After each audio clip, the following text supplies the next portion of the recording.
Hello everyone, and welcome to my presentation about optimizing Prime Video with WebAssembly and Rust.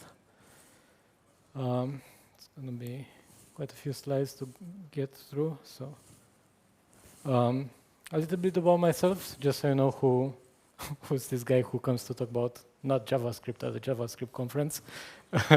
I'm a principal engineer in Prime Video. I've worked here for about 5 years, and I work on the team that puts Prime Video on living room devices. So these are things like gaming consoles, streaming sticks, TVs, and those sorts of things. And in this talk, we're going to cover a bit how we improve the performance and stability of our application on these devices. And also, we'll talk about the context in which we applied these new technologies.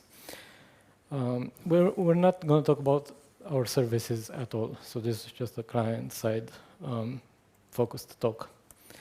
So this is the Prime Video application. This is how it looks like today. It definitely didn't look like this when I joined 5 years ago, and we kept changing it with added functionality such as channels, live sports, all sorts of other features. Did bug fixes and improvements to it, and these changes that we made, they go out on all of the supported devices that we have. To give you a sense of scale, we have about over 8,000 device type IDs, and every device type ID roughly matches some sort of hardware configuration. So it's a lot of devices. Many of them share a native build, but we'll see a little bit about what other challenges are in there. So it's quite impressive, and when I say the app looks like this on all supported devices, I mean it looks like this on about 98% on all the devices we've ever put Prime Video on. So we keep updating it and keep improving it for almost all of our customers. Unfortunately, some of these are just impossible to change, or they've been deprecated. But that's a lot of devices and device types. And as I said in the beginning, my team is specifically focused on these devices, and they vary from gaming consoles to things like streaming sticks. So everything plus everything in between. So there's quite a lot of variety in hardware capabilities and specifically in performance. And there's a couple of challenges we have when we develop an application for this broad type of hardware devices. The first challenge is kind of obvious. So performance is quite difficult, a difficult problem, because you can't compare a gaming console with a streaming stick that gets its power from the USB cable. But along with this, because of the hardware, another challenge we have here is making sure that as many of our features are available by default on all of these devices. And when it's not possible, we try as much as possible to make our features that we expose have reasonable fallbacks. So client engineers who actually build this application, they don't have to think about, is this device capable of supporting UHD or not. We also provide feature flags for those cases where fallbacks aren't an option. The second big problem, or third, the other big problem besides performance and feature distribution is updatability. So most of the devices we deploy code on don't have an app store. So this means that the process of updating it often involves talking to external partners, discussing with them that we need to do an update, agreeing on a date. Most of the time for them it's a manual process, so it's quite expensive and very, very slow. So we live in this environment where performance is important, but also deploying native code that would be the most performant option is kind of thrown out the window. And yet we could do it, right? So we'll see a bit how. For people who don't know about UI programming, this is my UI programming in one slide. Almost all user interfaces are a tree of nodes. These nodes can be view nodes, image nodes, and so on, text nodes. And the job of the UI SDK or framework is to process this tree as fast as possible and make sure the resources for those nodes are loaded and ready to be displayed. Make sure we download the proper images when necessary. An application can add or remove nodes depending on the work it does. So this is kind of how things work. And also the application receives events from these things. We call this in our engine the scene tree. Browsers call it the DOM, but it's basically kind of the same idea of having this underlying representation of the UI that looks like this. Before we move on to show how WebAssembly fits into this, we're going to see how the world was for Prime Video before WebAssembly. So at top level of the stack, we build our app in JavaScript, basically TypeScript, but we're going to go with JavaScript for now. This is the Prime Video app. This is where all the business logic code goes in. This is where we decide how it looks like, what features it has, what it does when you click on something, and so on. Underneath, we use a SDK layer called React Living Room. Basically, this is a downscaled version of React Native adapted to living room devices. So it doesn't have all the React Native features, but it offers a familiar API to developers. And its job is to provide UI components that are visual, such as views, lists, things like that, image nodes, as well as non-visual components, which are API components to access things like the accessibility manager, storage APIs, even direct access to input. So these are the non-visual components of this layer. And this layer under it has a sort of a device abstraction layer. And as the name says, its job is to abstract the underlying engines such that they can be further exposed to through a common API to the higher levels of the stack. So for example, one such engine is an in-house engine. We don't call it Native Engine 1.0, but this is how it is on this slide. It was fully built in C++. This is the first one we ever built. And here we introduce a new language, right? Because we have the JavaScript bit at the top. And that actually goes from a developer writing code to a device in your house through a fully automated CI/CD pipeline. Can be a few hours even from when you write the code, check it in, and then it gets tested. It gets tested on real devices. We have a device farm from that, and then it, without any manual test, it goes to your device and gets updated. The story is very different for the C++ bit, where we very rarely update that part. And that's why we learned our lesson with the first native engine, and then we rewrote it. And as you can see, we moved parts of the native engine in JavaScript. And these are the native engine updatable parts. We have them here on this slide. And we're going to see in a second what they are. But we tried as much as possible to limit the bits of code that are not updatable, because it's quite important for us to adapt to the ever-changing needs of the application we need to support for a long time. I mean, these are TVs that you have in your living rooms. They could be there for 10 years or 7 years, even more. So we evolved our architecture like this. And then besides this, we also have a bunch of HTML5 adapters, because we can't always deploy our in-house native engines on these devices. So sometimes even due to size constraints, the external partners, let's say, just has a browser there, and they don't have space on the flash to include our native engines. So therefore, we have a variety of HTML5 devices.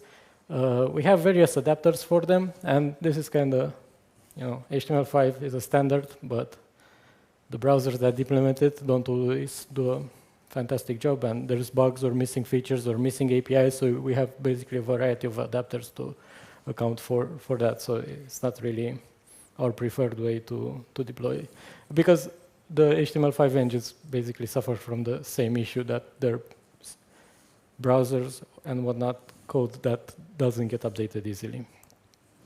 And we're going to focus on this talk on how we added WebAssembly to this stack here that uses our second iteration of the native engine, and how this has evolved. And this is actually the flagship way of deploying Prime Video, so most devices today have this stack. So if we zoom in a little bit, we still have the Prime Video app at the top. uses React Living Room, and through that kind of device abstraction layer, we have a bunch of native engine updatable parts. So that could be the scene and resource management, the animation systems, the high-level renderer. We're going to talk a little bit about what they do. These are kind of very low-level pieces of code that we've moved to JavaScript in order to get them to be updatable. So the job of the scene and resource management system is to look at that scene tree that we talked about before and decide based on what we have in the tree, what UI elements are there, do we need to issue some download instructions to the underlying native engine through the network stack so we get some, let's say, images downloaded. Do we need to decode images and push them to GPU memory? It manages both the download cache and the in-memory GPU cache for images that the graphics processing unit uses to show pixels on your screen. And we also have the high level, the animation is kind of self-explanatory. It moves nodes around and updates the children with various animation curves. And the high level renderer looks at that scene tree and decides what nodes are visible this instance, and then it sends commands to the renderer backend down there to actually push pixels to a screen. So this is how it works at a very high level, and this is what we shipped until very recently. So it could get us the updatability, right? Because we changed the app, we added a bunch of features, and they work. But there's a bunch of things that weren't great. So for example, animations frame per second, we have the worst cases delays that are quite big, so you can notice glitches in your animations on the more lower power devices. It created basically a constant trade-off between the updatability, which is in JavaScript, and writing performance systems in C++, just because JavaScript is a great language, but it's not the fastest of the bunch. So we always have to decide what parts of whatever feature we're building are we comfortable with basically putting it in C++ and live with them there forever, and what parts do we think we want to change and are willing to take a performance hit for them. And there's been instances where we didn't develop and deploy certain features because we weren't comfortable with putting them in C++. So this was kind of the space before we investigated WebAssembly. And what is WebAssembly? Well, you can think of it as it's a binary instruction format that's executed on a virtual machine. That's quite simple. But most importantly, you can think about it as a compilation target architecture for other languages to get added to the browser. So for example, you can compile C++ to WebAssembly, or you can compile Rust to WebAssembly, just like you could compile C++ or Rust to ARM or x86. So, and it was invented as a way of bringing more languages to the browser in a way that's safe and performant. However, over the years, it has evolved outside of the browser context. So now you can see it used inside browsers to bring native applications that used to be in C++ in the browser. There's a couple of companies doing that sort of work. But you also see WebAssembly virtual machines outside of the browser used in various scenarios, such as server-side workloads for compute at edge cases, or, for example, even game modes. I think Microsoft Flight Simulator uses it for plugins that users use to extend that video game with. So it's kind of a good self-contained execution environment that you can target from various languages. And this is a quote from the CTO of Docker. He was quite excited about WebAssembly and WebAssembly system interface, saying that if they existed in 2008, there was no need to create Docker. WebAssembly system interface, if you can think of it as a standardized API to represent a system. So it gives you access to the file system, threads, things that you expect to have in a system, let's say sockets. It's quite early on, but he was very excited, and it kind of illustrates the point of having this execution environment where everything can be safely run from compiled languages that are in JavaScript. So there's a couple of languages we were familiar with. This wasn't one of them.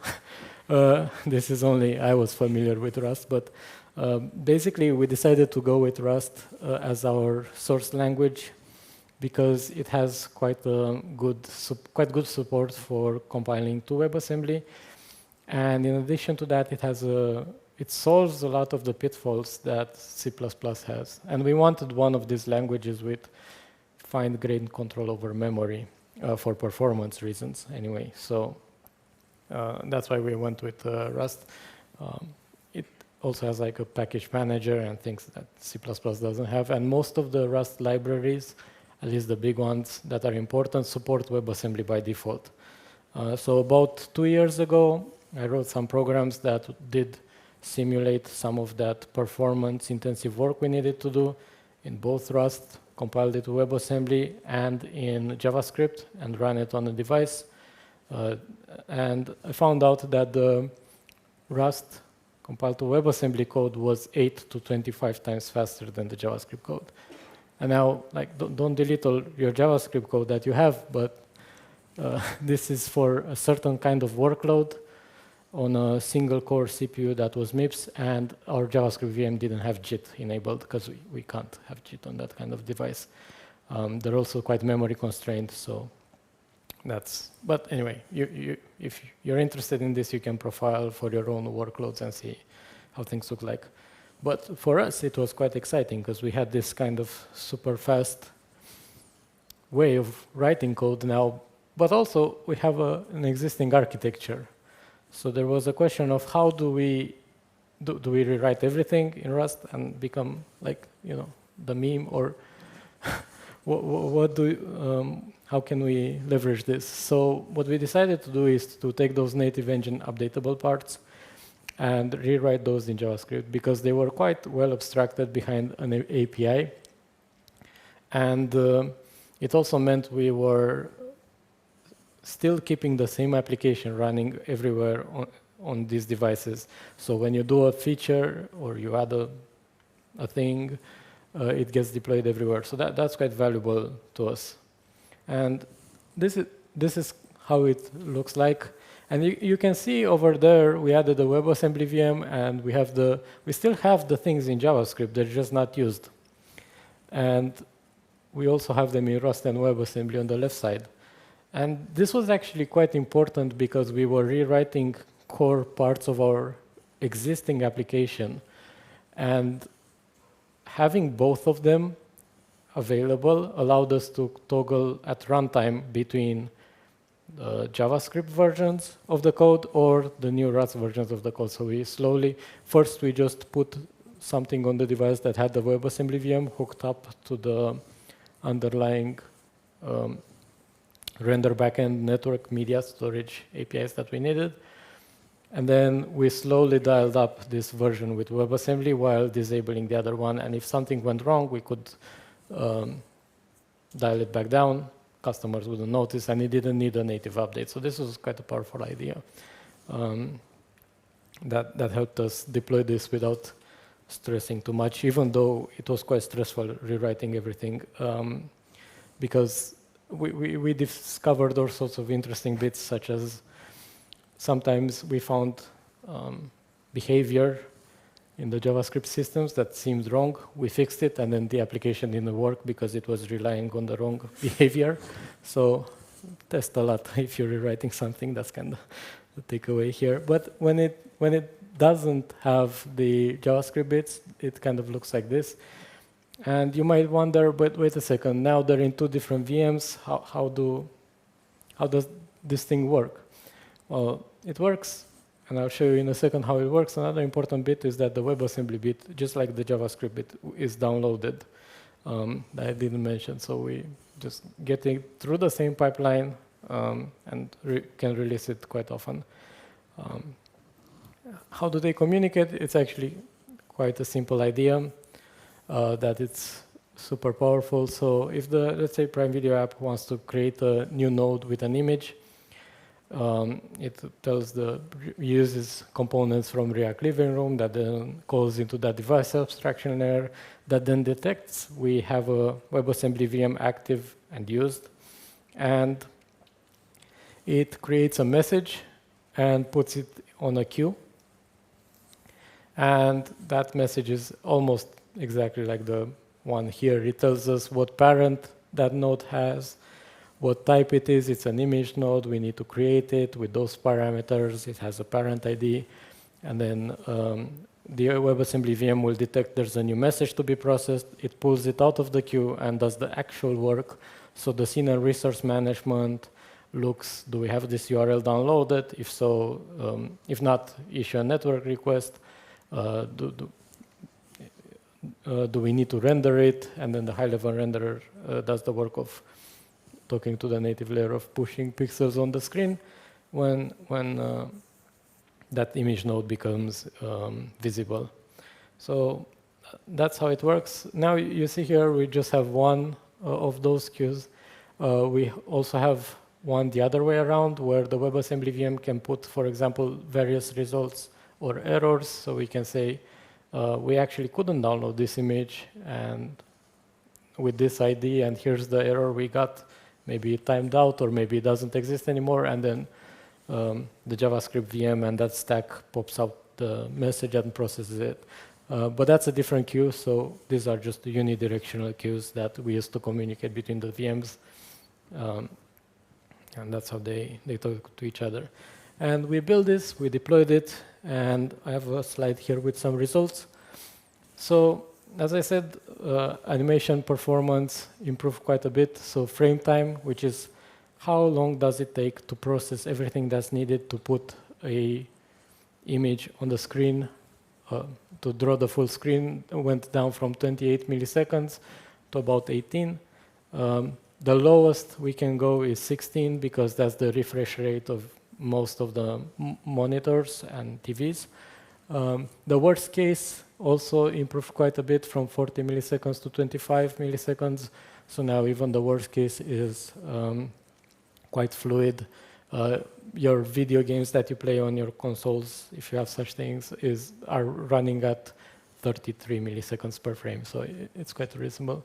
We have decreased memory consumption because by moving things from WebAssembly, from JavaScript to WebAssembly, we have lowered the memory consumption overall by 10 megabytes because with languages like Rust or C++, and you have fine-grained control of when you allocate memory, when you deallocate memory, and we can pack it better in memory versus how it is in JavaScript, where, well, basically you have no control and stuff can be all over the place.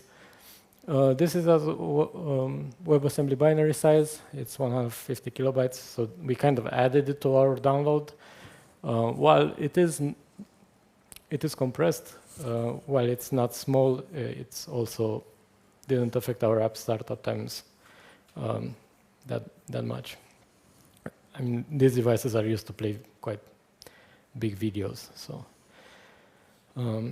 that's one thing. Another thing, which isn't on the slide, because we use Rust, we have a crash rate that is 10 times smaller for the WebAssembly systems compared to the C++ systems.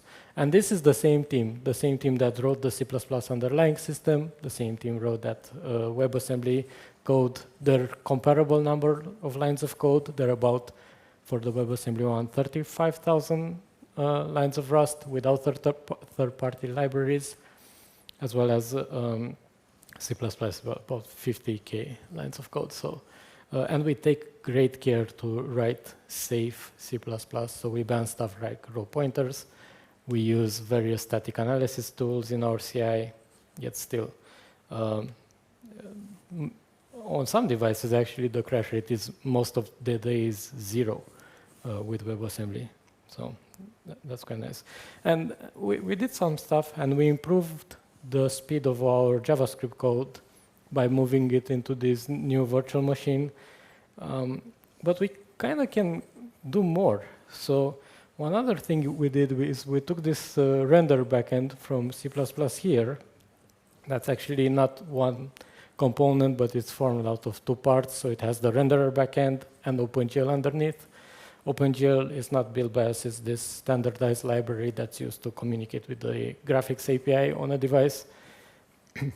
And we took that renderer backend bit, and instead of using it from C++, we lifted it to WebAssembly. We actually rewrote it in Rust. And now it communicates directly with the OpenGL library that we have on the device. So that's part of the system anyway, which is quite cool, because if there's a bug in some driver, or if we need to work around something, we can do it now and fix it with an over-the-air update. We can add some optimizations, and it's quite a powerful idea. So I hope this kind of illustrates the potential that WebAssembly brings in these environments where performance is important, but also updatability is an issue, like the one we work in. So it helps not only to make JavaScript faster, but also it reduces our footprint of really hard to update code. So that's good. There's a few ugly parts to this. It's not all roses. It's quite of a new technology. So we have a bunch of features that keep getting added. So if you can think of it, it's kind of like a CPU, but this CPU gets a lot of new features quite fast. So for example, atomic operations and SIPD is relatively new, especially for outside of browser context. WebAssembly system interface, that is that interface that's supposed to abstract the system, has various things that are not fully standardized. So for example, standard threads API that work outside of the browser are not really a thing. And in our particular case, we added a bit of complexity when we need to debug, because now you need to look at a Rust system, a TypeScript system for the app, and that bit, and C++ sometimes. So it adds a bit of complexity in there. But we still believe that this was the right thing and it was worth it. Another thing we did, because WebAssembly is a key part of our architecture, we joined the Bytecode Alliance. And this is a non-profit organization with a bunch of companies that are focused on WebAssembly implementing the standards and the tools around it. So for example, we use the WebAssembly micro runtime in our code on these TVs and set-top boxes and so on. And we also used Wasm time, which is the Rust WebAssembly virtual machine for debugging, because it's the only one that supported that. In terms of, I'm missing a slide. There was a what's next for us. We have a plan to move more systems to WebAssembly, such as layout and for focus management, things like that, build higher level components. And yeah, that's about it. And also move more C++ stuff into WebAssembly. So that's kind of what's next for us. If there's questions, I can take that.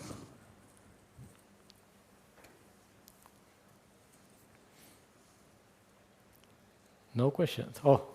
Yeah, so you're saying you have like 8,000 devices, I guess. Yes.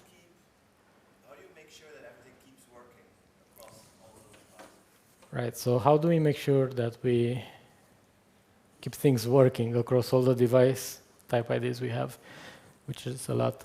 So when I mentioned the full CI/CD pipeline that we have, so that includes, it does unit and integration tests, but it also tests on real devices. So we actually have a device farm where we have TVs, set-top boxes, gaming consoles, like a representative set of them in there. So before we release this, need to pass on all of these devices, and it's actually quite a complicated process. They even have cameras that are looking at the TV and They detect even glitches like you have UI elements that are overlapping and they probably shouldn't. So there's been, in the past 2 or 3 years, quite a large investment in this infrastructure to keep it going like that. Yeah.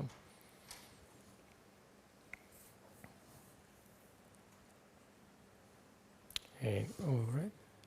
I feel like I'm in between people and beer now, so I'm a bit. It's like, all right. Thank you.